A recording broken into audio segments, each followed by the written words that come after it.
नमस्कार। नेपाल टेलिभिजन समाचारमा स्वागत छ। म देवी सापकोटा र म श्वेता सिन्हा। सुरुमा प्रमुख समाचार।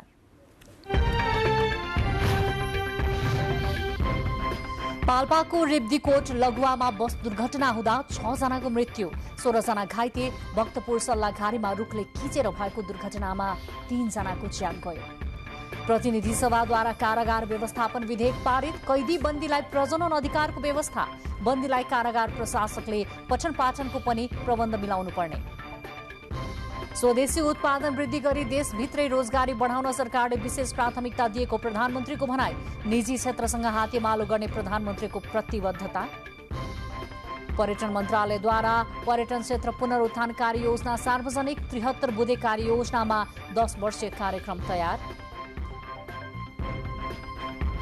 राष्ट्र ब्याङ्कले ल्याएको मौद्रिक नीति उत्पादन बढाउन सकारात्मक रहेको उद्योगीहरूको भनाई। मौद्रिक नीति कार्यान्वयनमा आएपछि नेप्से परिसूचकमा 61 अङ्कले वृद्धि। युद्धका कारण अन्तर्राष्ट्रिय दबावको सामना गर्न रूस अरब लीगको समर्थनको खोजीमा। रूसी विदेश मन्त्रीद्वारा इजिप्टको भ्रमणका क्रममा समर्थनको अपेक्षा व्यक्त। र उमेर समूहको फुटबल प्रतियोगिता साफ U20 च्याम्पियनसिप भोलिबाट सुरु। उद्घाटन खेलमा नेपालले मालदिवसँग प्रतिस्पर्धा गर्दै।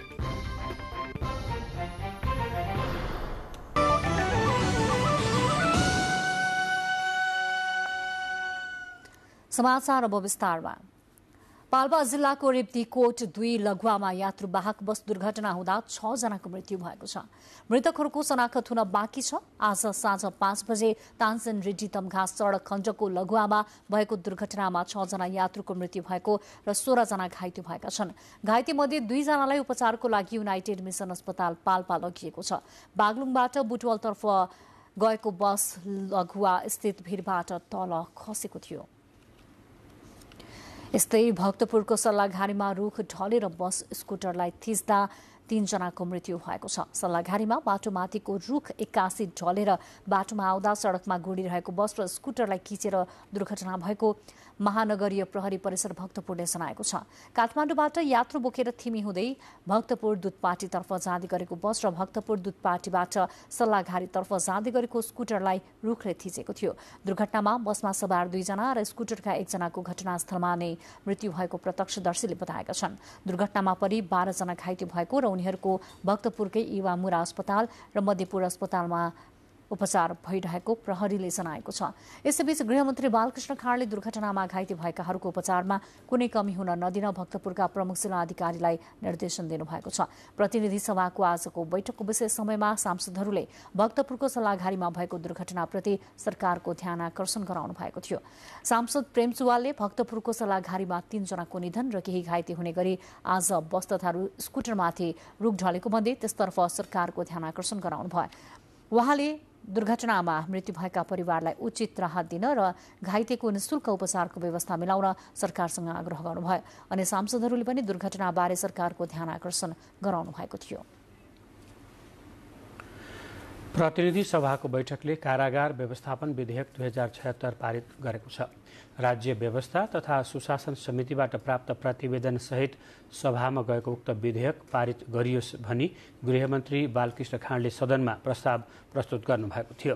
त्यसपछि विधेयकका बारेमा सदनमा छलफल भएको थियो। सभामुख अग्निप्रसाद सापकोटाले प्रतिनिधि सभाको दोस्रो बैठकमा ध्वनि मतका आधारमा विधेयक सर्वसम्मतिले पारित भएको घोषणा गर्नुभयो। कारागार सम्बन्धी कानूनलाई संशोधन र एकीकरण गर्न बनेको उक्त विधेयक सरकारले विक्रम सम्वत 2076 मङ्सिर 29 मा दर्ता गराएको थियो। विधेयकमा बन्दीलाई प्रजनन अधिकारको व्यवस्था गरिएको छ। सो व्यवस्थालाई सांसदहरूले क्रान्तिकारी कदमको संज्ञा दिएका छन्। उनीहरूले विधेयक पारित भएसँगै शीघ्रातिशीघ्र नियमावली बनाएर कार्यान्वयनमा लैजान समेत माग गरेका छन्।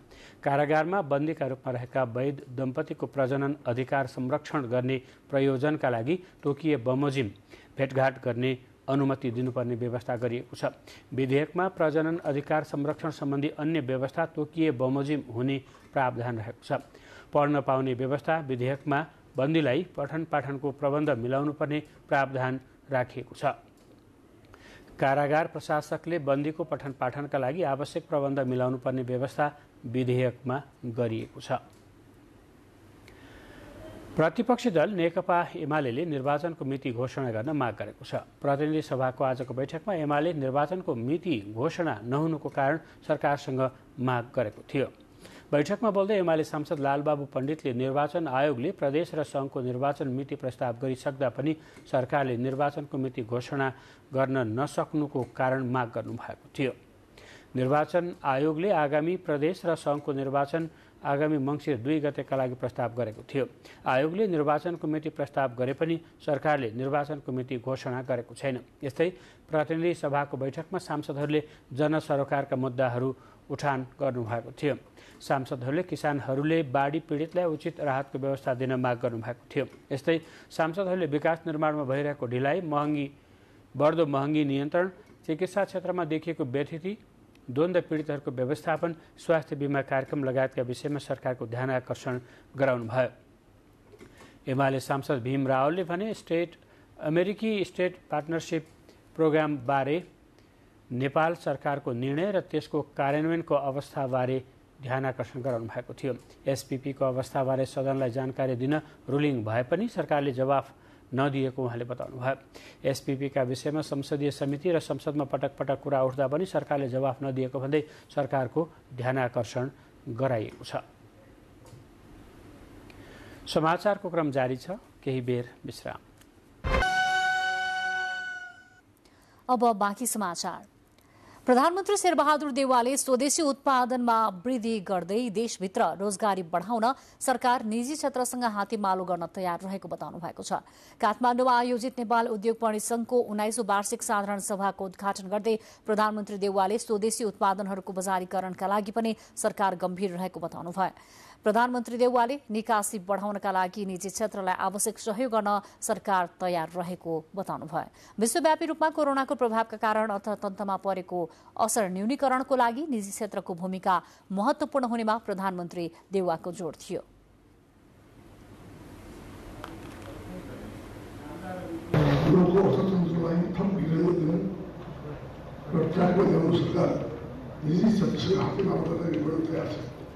निजी क्षेत्रलाई उद्योग व्यवसायका आवश्यक नीतिगत व्यवस्था पूर्वाधार सुविधाहरू उपलब्ध गराउन सरकारले प्रतिबद्ध छ। कार्यक्रममा परिसंघका अध्यक्ष विष्णु कुमार अग्रवालले परिसंघले आगामी 5 वर्षमा करिब 5 खर्ब रुपियाँ बराबरको निर्यात गर्ने लक्ष्य सहितको कार्ययोजना बनाएको र सो कार्ययोजना कार्यान्वयनमा सरकारको सहयोगको आवश्यकता रहेको बताउनुभयो। संस्कृति, पर्यटन तथा नागरिक उड्डयन मन्त्रालयले नेपालको पर्यटन क्षेत्र पुनरुत्थान कार्ययोजना 2079 सार्वजनिक गरेको छ। कोरोना महामारीले थला परेको पर्यटन क्षेत्रलाई पुरानै लयमा फर्काउन 73 बुँदे नयाँ कार्ययोजना सार्वजनिक गरिएको मन्त्रालयले जनाएको छ। मन्त्रालयले कोरोना महामारीले थला परेको पर्यटन क्षेत्रलाई माथि उकास्न तत्कालीन, मध्यकालीन र दीर्घकालीन कार्ययोजना सार्वजनिक गरेको छ। कार्ययोजनामा सन् 2023 देखि सन् 2033 को दशकलाई नेपाल भ्रमण दशकको रूपमा मनाउने, कोभिड-19 पछिको पर्यटकका लागि नेपाल सबैभन्दा रमाइलो गन्तव्य रहेको उल्लेख गर्दै विश्व बजारीकरण अभियान सुरु गर्ने उल्लेख छ। गौतम बुद्ध र पोखरा विमानस्थलमा हुने सबै अन्तर्राष्ट्रिय उडानमा लाग्ने अवतरण पार्किङको लाग्ने शुल्क 100% छुटलाई निरन्तरता दिने, पर्यटकको नेपाल बसाई थप सुरक्षित बनाउन सङ्कट व्यवस्थापन इकाइ स्थापना गरिनेछ। नेपाल वायु सेवा निगमले मार्केटिङ इन्फर्मेसन डाटा टेप्सलाई बजार व्यवस्थापनको रणनीति बनाउने, नेपाल एयरलाइन्सका सबै प्रकारका टिकटलाई अनलाइनबाट बिक्री गर्ने व्यवस्था मिलाउने कार्ययोजनामा समेटेको छ। प्रत्येक गैर आवासीय नेपाली सङ्घको नेतृत्वमा एक नेपाली एक विदेशी साथी नेपाल पठाउ अभियान सञ्चालन गरिने उल्लेख छ। कार्ययोजना सार्वजनिक गर्दै संस्कृति, पर्यटन तथा नागरिक उड्डयन मन्त्री जीवनराम श्रेष्ठले कोरोना महामारीले थला परेको पर्यटन क्षेत्रको विकास र प्रबन्धनका लागि कार्ययोजनाको दीर्घकालीन महत्त्व रहेको धारणा राख्नुभयो। नेपालको पर्यटन क्षेत्रलाई माथि उठाउनको लागि र विश्वकै एउटा गन्तव्यको रूपमा यति सुन्दर चाहिँ देश हामीलाई प्रकृतिले चाहिँ दिएको छ, यसलाई हामीले जति बजारीकरण गर्न सक्छौँ, जति यसलाई चाहिँ पर्यटनको पूर्वाधारहरू तयार गर्न सक्छौँ, जति पर्यटकहरूलाई एउटा नेपाल आउँदाखेरि सबै हिसाबले एउटा सुरक्षित महसुस गराउन सक्छौँ र त्यति नै एउटा नेपालमा पर्यटकहरू आउने इच्छा पनि गर्छ। आन्तरिक पर्यटकलाई प्रबन्धन गर्न पहिले देश अनि विदेश अभियान सञ्चालन गर्ने पर्यटन नीति 2065, हवाई नीति 2063 र पर्यटन ऐन 2035 लगायतका कानुनहरूको संशोधन प्रक्रिया अगाडि बढाउने, स्वच्छ तथा हरियाली नेपालको अवधारणा सबै क्षेत्रसँग सहकार्य गरी अघि बढाउने पनि मन्त्रालयले सार्वजनिक गरेको कार्ययोजनामा उल्लेख गरिएको छ। यसैगरी काठमाडौँ, पाटन, भक्तपुर र ललितपुरमा रात्रिकालीन सम्पदा यात्राको सुरुवात गर्ने, रारा, खप्तर जस्ता महत्त्वपूर्ण पर्यटकीय गन्तव्यमा गुणस्तरीय होटल तथा एकीकृत पर्यटकीय पूर्वाधार विकास गर्ने कार्ययोजना पनि अघि सारिएको छ। क्यामेरामा अनुप घिमिरेका साथ पवन वर्षा शाह, नेपाल टेलिभिजन, काठमाडौँ। नेकपा एकीकृत समाजवादीका अध्यक्ष माधव कुमार नेपालले परराष्ट्र र सुरक्षा नीतिमा राष्ट्रिय सहमति आवश्यक रहेको बताउनु भएको छ। नेपाल कम्युनिष्ट पार्टीका संस्थापक महासचिव स्वर्गीय पुष्पलाल श्रेष्ठको 44औं स्मृति दिवसको अवसरमा आयोजित कार्यक्रममा अमेरिका र चीनले हतियारको होडबाजी गरेको र त्यसले नेपाललाई पनि चिन्ता बढेको भन्दै परराष्ट्र र सुरक्षा नीतिमा राष्ट्रिय सहमति आवश्यक रहेको बताउनुभयो। हतियारको होडबाजी र युद्धले कुनै पनि समस्याको समाधान हुन नसक्ने बताउँदै युरोपमा नाटो र अमेरिकाले आइपीएस भनेर ल्याएको पनि कार्यक्रममा उल्लेख गर्नुभयो। सोही कार्यक्रममै अध्यक्ष नेपालले स्टेट पार्टनरशिप प्रोग्राम एसपीपीमा सहभागी नहुने विषयमा अमेरिकालाई तत्काल चिठी पठाउन प्रधानमन्त्री शेरबहादुर देउवालाई माग गर्नुभयो। त्यसैगरी कार्यक्रममा उपस्थित अन्य वक्ताहरूले स्वर्गीय पुष्पलाल श्रेष्ठको जीवनीको चर्चा गर्नुभएको थियो। अहिलेको गणतान्त्रिक शासन व्यवस्था उहाँकै विचारको जग भएको पनि कार्यक्रममा बताइएको थियो। नेकपा एमालेका महासचिव शंकर पोखरेलले प्रतिनिधि सभाले पारित गरेको नागरिकता सम्बन्धी संशोधन विधेयकका कतिपय व्यवस्था उचित नभएको बताउनु भएको छ। आज सुर्खेतमा आयोजित पत्रकार सम्मेलनमा बोल्दै महासचिव पोखरेलले नेपाली चेलीहरू भारतमा बिहे गरेर गएमा नागरिकता पाउन कम्तीमा 7 वर्ष कुर्नुपर्ने, तर नेपालीसँग बिहे गर्ने भारतीय चेलीहरूले भने 1 वर्षभित्रै नागरिकता पाउने गरी ल्याइएको विधेयक सही नभएको बताउनुभयो। उहाँले नेकपा एमालेको सरकार हुँदा उक्त विधेयकको बारेमा लामो छलफल भएको र नेकपाले उक्त विधेयक पास नगरेको बताउनुभयो। त्योभन्दा बढी सुविधा दिने कुरा उचित होइन। त्यो चाहिँ जे गलत भएको छ त्यो वास्तवमा भन्दै पनि यसको जिम्मेवार अहिलेको सत्ता गठबन्धन हो भन्ने हाम्रो भनाइ।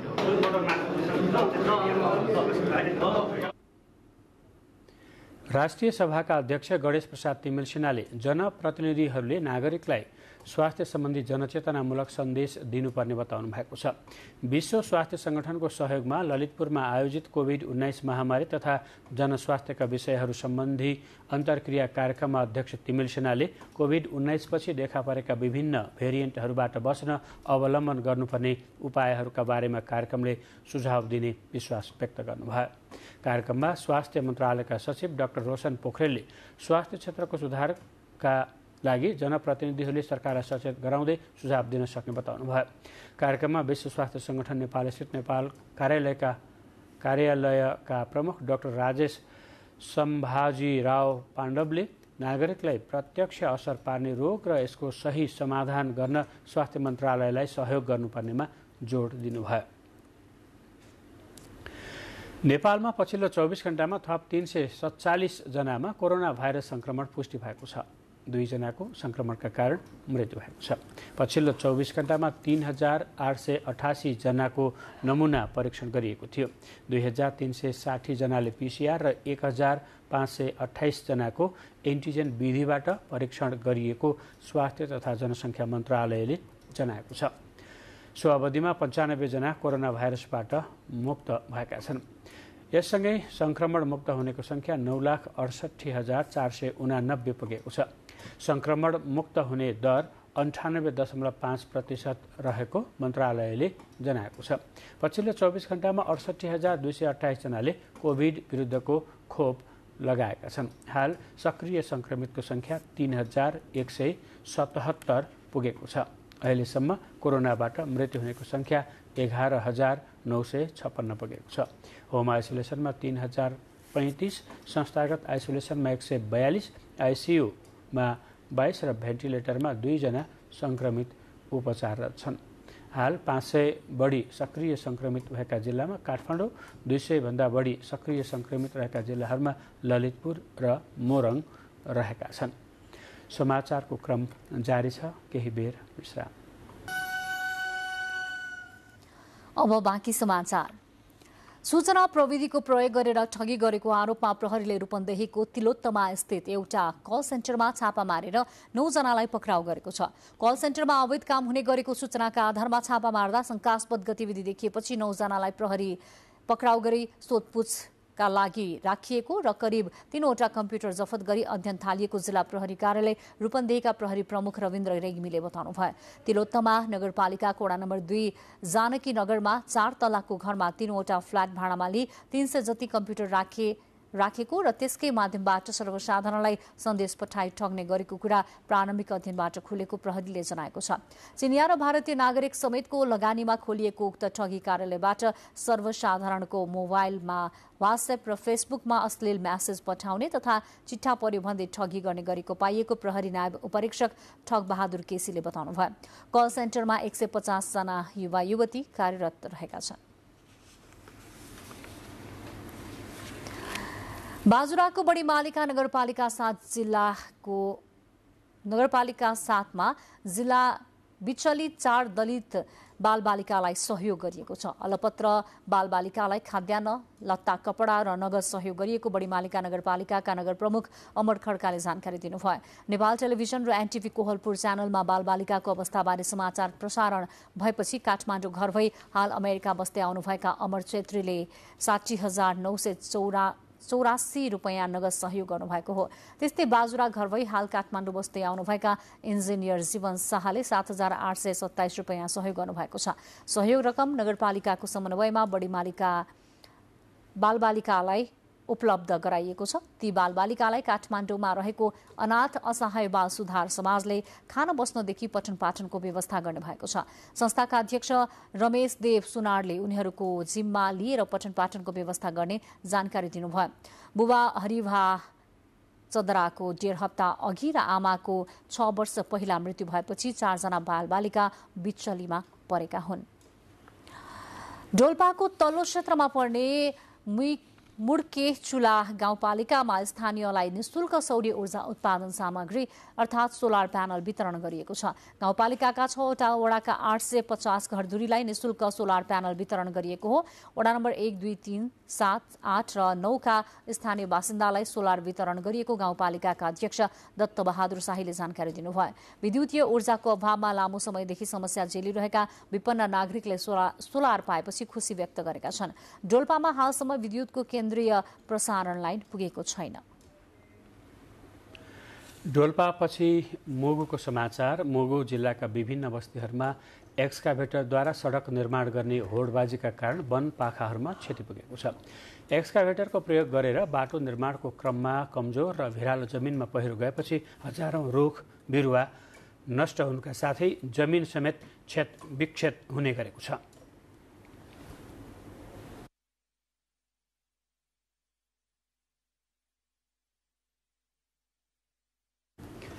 मोगुका गाउँ बस्तीहरूमा केही वर्ष यता बाटो निर्माणमा स्थानीयलाई काम लगाउनुभन्दा एक्सकाभेटर प्रयोग गर्ने प्रवृत्ति बढ्दै गएको छ। मेसिनको प्रयोग गरी पूर्वाधार निर्माण गर्दा स्थानीय बासिन्दाले निर्माणको काम गर्न नपाएको र त्यसका कारण स्थानीयले आम्दानी पनि लिन नपाएको मोगुका बासिन्दाको गुनासो छ। स्थानीय तहका पदाधिकारीहरूले आफ्ना र आफन्तका एक्सकाभेटर प्रयोग गर्नका लागि बाटो निर्माणमा मजदुरहरूको प्रयोग नगरेको स्थानीय अगुवाहरूले बताएका छन्। बाटोघाटो लगायत पूर्वाधार निर्माणमा वातावरण तथा भौगोलिक अवस्थामा नकारात्मक प्रभाव नपारी स्थानीय बासिन्दाको आम्दानी बढाउने गरी योजना निर्माण तथा कार्यान्वयन गर्न स्थानीय बासिन्दाले अनुरोध गर्दै आएका छन्। डोटी जिल्लाको बडीकेदार गाउँपालिकामा विद्युत नहुँदा स्थानीय बासिन्दालाई दैनिकी चलाउन कठिन हुनेदेखि सञ्चार सेवा समेत अवरुद्ध हुँदै आएको छ।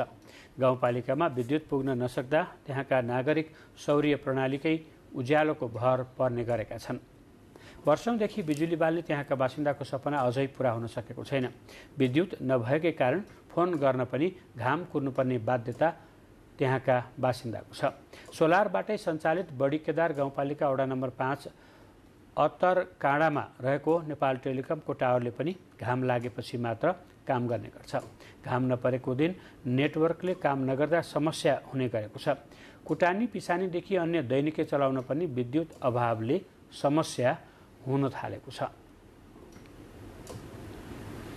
बुलेटिनको बीचमा प्रमुख समाचार फेरि एकपटक।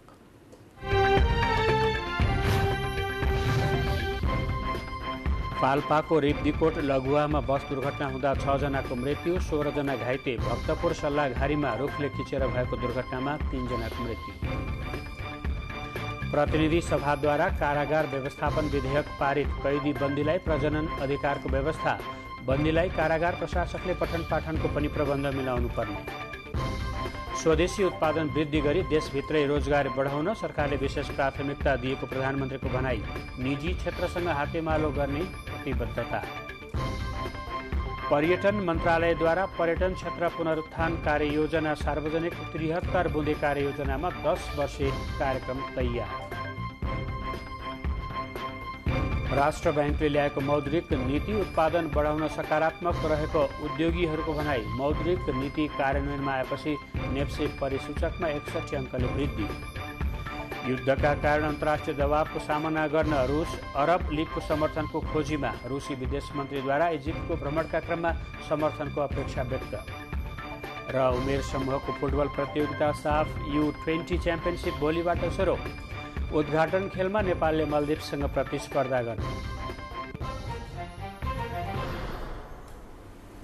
सर्वोच्च अदालतका वरिष्ठतम न्यायाधीश हरिकृष्ण कार्कीले कानून व्यवसायलाई सक्षम नबनाएसम्म अदालत सक्षम नहुने बताउनु भएको छ। नेपाल कानून व्यवसायी परिषदले कानून व्यवसायका लागि योजना गरेको संवैधानिक कानून विषयक तालिम समापन गर्दै न्यायाधीश कार्कीले कानून व्यवसायी दक्ष भए न्याय सम्पादनमा सहयोग पुग्ने बताउनु भयो। सोही कार्यक्रममा सर्वोच्च अदालतका न्यायाधीश सपना प्रधान मल्ल, महान्यायाधिवक्ता खम्ब बहादुर खाते, नेपाल बार एसोसिएसनका अध्यक्ष गोपाल कृष्ण घिमिरे र परिषदका सदस्य वरिष्ठ अधिवक्ता डाक्टर चन्द्रकान्त गेवालीले समय समयमा विशिष्टकृत तालिम लिँदा न्यायपालिका उन्नत हुने धारणा व्यक्त गर्नुभएको थियो। नेपाल प्रेस युनियनको अध्यक्षमा शिव लम्साल निर्वाचित हुनुभएको छ। मकवानपुरको हेटौडामा सम्पन्न युनियनको 9औं महाधिवेशनबाट लम्साल निर्वाचित हुनुभएको हो। अध्यक्ष पदको निर्वाचनमा लम्साल र अनिता बिन्दु बीच तीव्र प्रतिस्पर्धा भएको थियो। निर्वाचनको विस्तृत विवरण आउन भने बाँकी रहेको छ। निर्वाचनबाट वरिष्ठ उपाध्यक्षमा प्रेम केसी, उपाध्यक्षमा नकुल अर्याल र महिला उपाध्यक्षमा सलोजा दाहाल निर्वाचित हुनुभएको छ। त्यसैगरी महासचिवमा दिलीप पौडेल तथा उपमहासचिवमा दिलीपाश्री अधिकारी निर्वाचित हुनुभएको छ। निर्वाचनको मतगणना जारी रहेका कारण सबै पदहरूको नतिजा भने आउन बाँकी रहेको छ।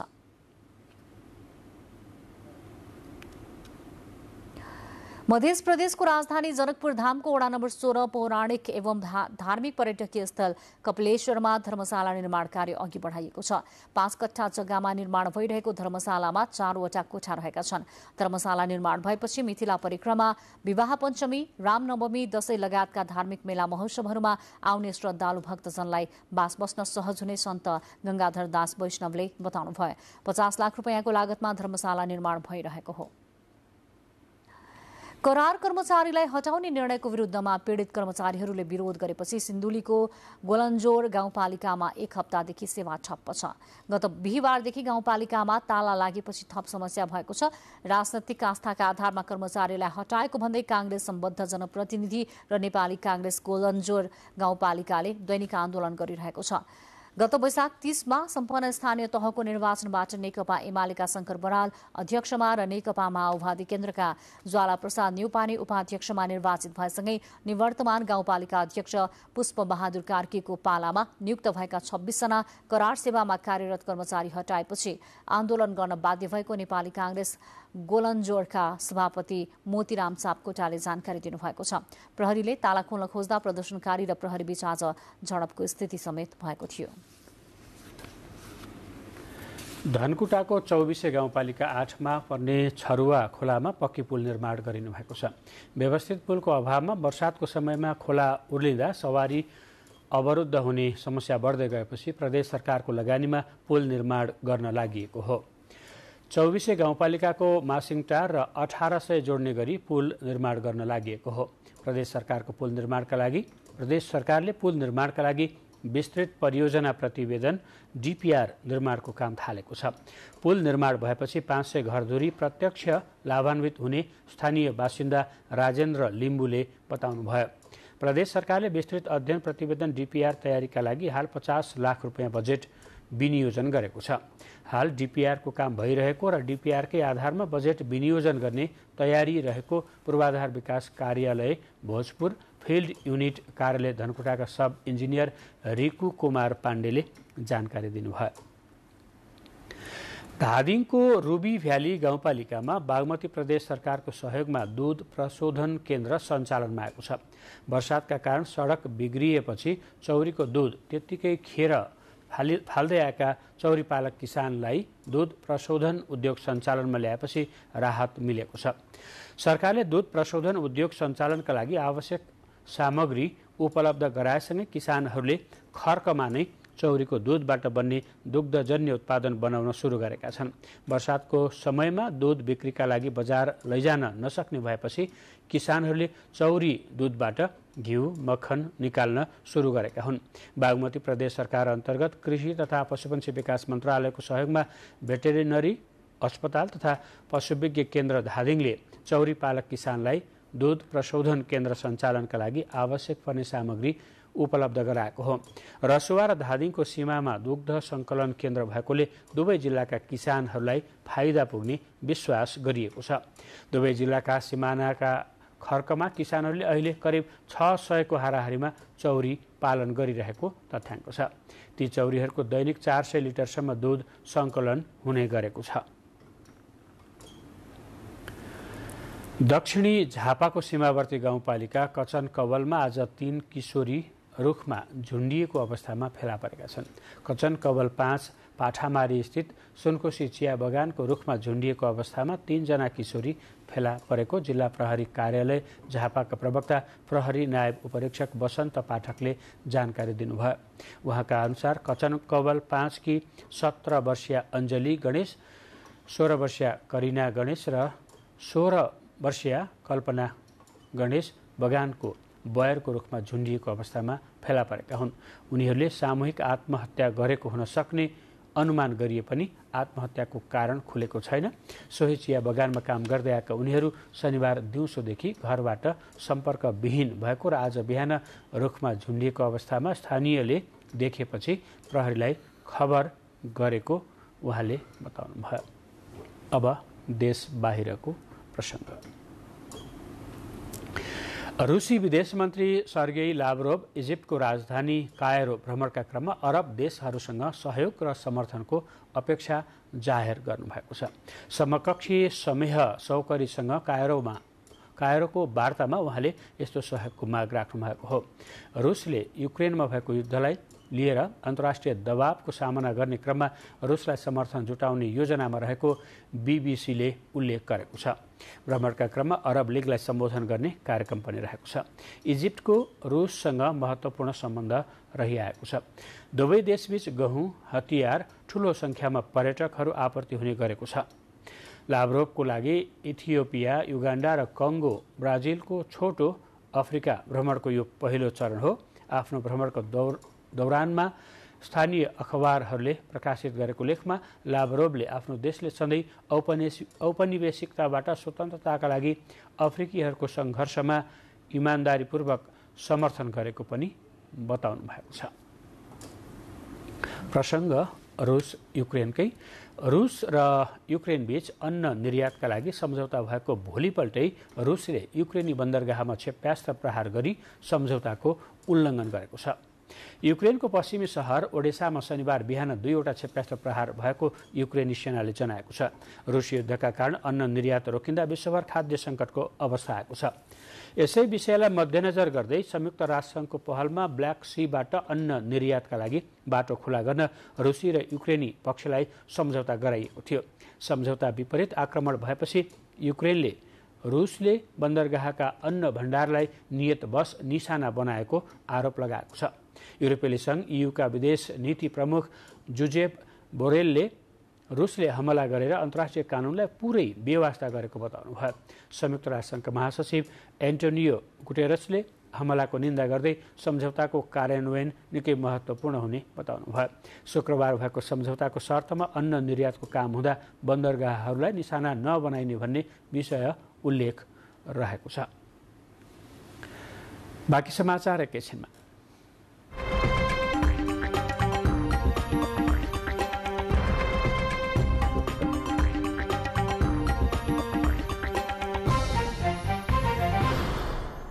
अब आर्थिक समाचार।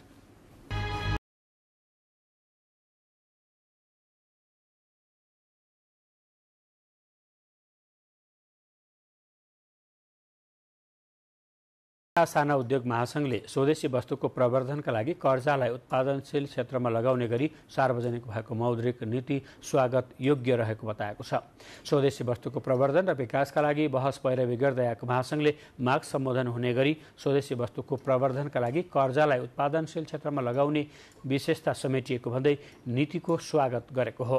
कोभिड-19 महामारीबाट प्रभावित लघु, घरेलु, साना उद्यम र उत्पादनशील क्षेत्रलाई प्राथमिकता दिई सहुलियत दरमा प्रदान गरिँदै आएको पुनर्कर्जा तथा सहुलियतपूर्ण कर्जा कार्यक्रमलाई निरन्तरता दिनु मौद्रिक नीतिका सकारात्मक पक्ष भएको महासंघका अध्यक्ष उमेश प्रसाद सिंहको भनाइ छ। लघु, घरेलु तथा साना र मध्यम उद्यमका लागि कर्जा पहुँच बढाई, कर्जाको अधिकेन्द्रीकरण क्रमशः कम गर्नेतर्फ मौद्रिक नीतिले जोड दिनु, बैंक तथा वित्तीय संस्थाबाट अधिकतम 5 करोड रुपियाँसम्म कर्जा उपयोग गरेका उद्यम व्यवसायलाई 2079 असार मसान्तसम्म तिर्नुपर्ने कर्जाको सामा तथा ब्याज 2079 असोज मसान्तसम्म भुक्तानी गरेमा जरिमाना लिन नपाउने व्यवस्था गरिनु मौद्रिक नीतिको राम्रो पक्ष भएको अध्यक्ष सिंहले बताउनुभयो। मौद्रिक नीतिपछि धितोपत्र बजारमा शेयर कारोबार मापक नेप्से परिसूचक 61.05 अङ्कले बढेको छ। शुक्रबार मात्रै नेपाल राष्ट्र ब्याङ्कले चालू आर्थिक वर्षका लागि मौद्रिक नीति सार्वजनिक गरेको थियो। सो नीतिमा शेयर धितो कर्जा बापत लिन पाउने ऋणको तल्लो सीमा हटाइएको छ। शेयर धितो कर्जा बापत 12 करोड रुपियाँसम्म ऋण लिन पाउने लगायतका प्रबन्ध गरिएपछि त्यसको प्रभाव शेयर बजारमा परेको हो। नेपाल स्टक एक्सचेन्जका अनुसार नेप्से परिसूचक 61.05 अङ्कले उकालो लागेर 2078.51 मा पुगेको छ। ठूला कम्पनीको शेयर कारोबार मापक गर्ने सेन्सेटिभ इन्डेक्स 12.09 अङ्कले उकालो लागेर 398.33 मा पुगेको छ। कुल 219 कम्पनीको 64,23,146 किता शेयर 2 अर्ब 73 करोड 9 लाख मूल्यमा खरिद बिक्री भएको स्टक एक्सचेन्जले जनाएको छ।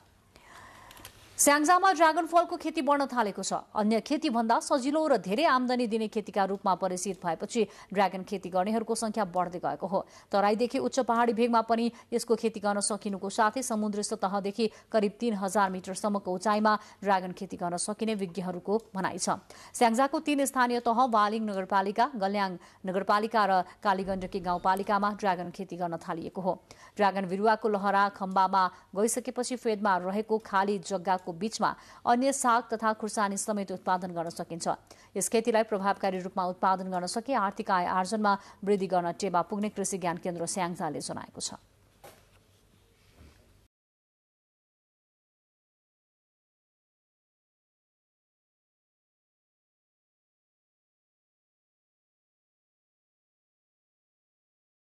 खेलकुद समाचार।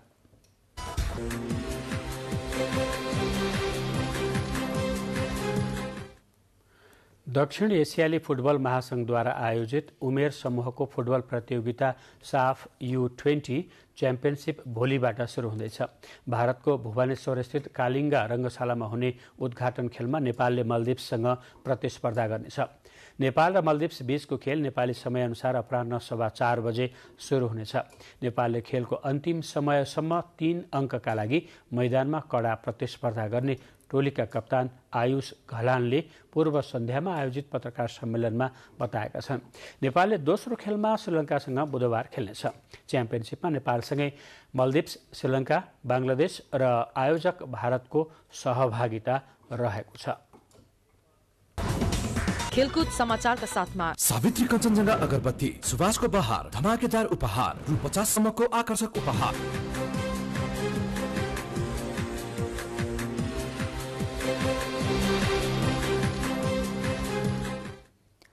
अब मौसम देशभर आज राति आंशिकदेखि सामान्य बदलिरही केही स्थानहरूमा मेघगर्जनसहित हल्कादेखि मध्यम वर्षाको सम्भावना रहनुको साथै प्रदेश 1 को 1 वा 2 स्थानमा भारी वर्षाको सम्भावना रहेको मौसम पूर्वानुमान महाशाखाले जनाएको छ। काठमाडौँमा आज राति न्यूनतम तापक्रम 18 र 20 तथा भोलि दिउँसोको अधिकतम तापक्रम 29 र 31 डिग्री सेल्सियसका बीच रहने अनुमान गरिएको छ। अब मौसम सम्बन्धी थप विवरण।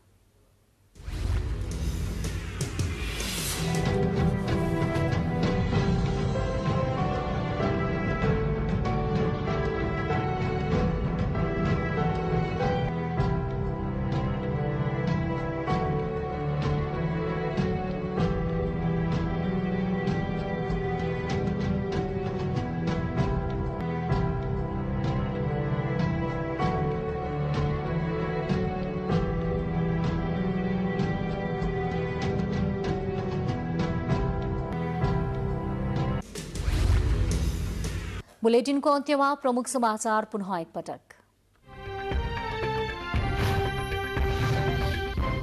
पाल्पाको रेवदीकोट लगुवामा बस दुर्घटना हुँदा 6 जनाको मृत्यु, 16 जना घाइते। भक्तपुर सल्लाघारीमा रुखले खिचेर भएको दुर्घटनामा 3 जनाको मृत्यु।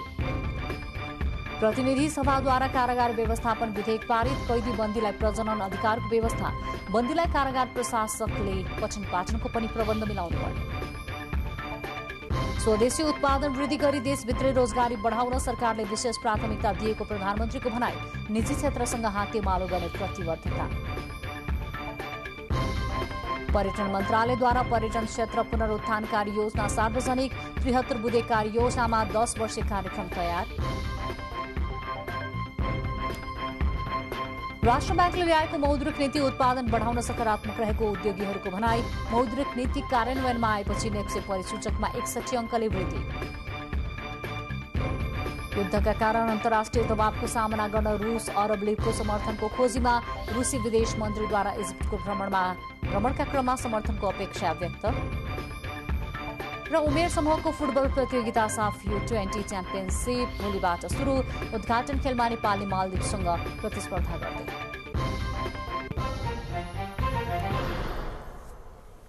हवस् त समाचार अहिलेलाई सकिएको छ। हामी सबैलाई बिदा दिनुहोस्। नमस्कार।